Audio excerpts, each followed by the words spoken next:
everybody, it's me, Joey P, Joe Pizzapia, and welcome to 5 Things to Watch For this week, Week 6 in the NFL, and I got you covered. Let's start in Atlanta with the Tampa Bay Buccaneers heading into ATL. Now, you know I always say, go get all those running backs who catch the ball in the backfield when you're going against the Falcons, right? Well, the problem is, I don't know if it's going to be Ronald Jones. Peyton Barber showed you nothing, but I do believe that Cameron Brate can have a similar effect. He can attack over the middle, so fire up all your Brate shares against the Falcons, who don't want to tackle anybody at any point in time, ever.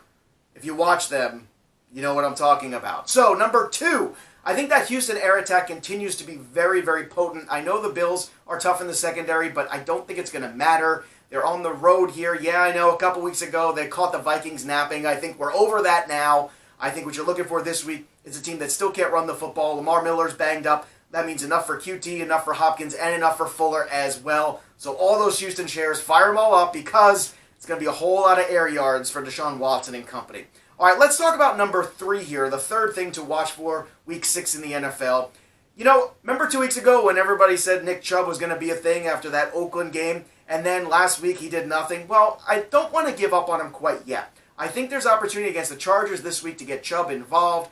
I'm not saying enough for fantasy reasons to start him, but I think it might be a curious time to potentially buy low on him in a trade because I do think Chubb will get some more activity. I don't think what you saw last week is enough touches for him.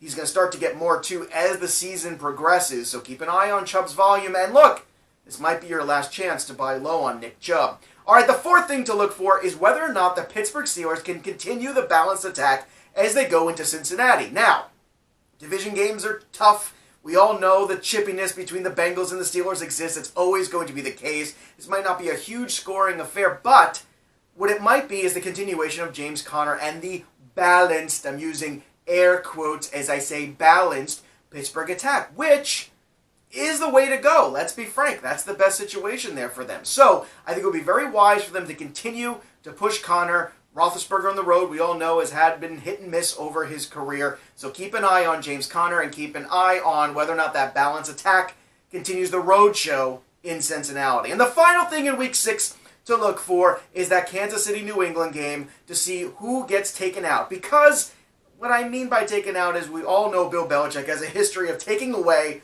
the number one weapon. And in my opinion, if you're going to hurt Mahomes where it hurts, you're going to hit him at the tight end position. You're going to hit him with Travis Kelce, because Kelce's been very good this year. Hill's had some one-offs, Watkins had some one-offs, and Kareem Hunt has been, well, Kareem Hunt. But I think if you take Kelce away, the rest of those pieces fall in line, and I think it makes it a lot harder for him, because he's very comfortable looking for Travis Kelce over the middle, looking for him in check-down spots. So I would say you're not taking Kelce out of your lineup, but you have to keep in mind there's a good chance New England is going to attack him and take him out of the running there a little bit and take him out of the game plan. And if they do, we'll see how Pat Mahomes responds. All right, you can follow me on Twitter at JoePizzapia17. Check out all the great content at FantraxHQ.com. For everybody here at Fantrax, I'm Joey P. We'll see you next time, kids. Stay on track.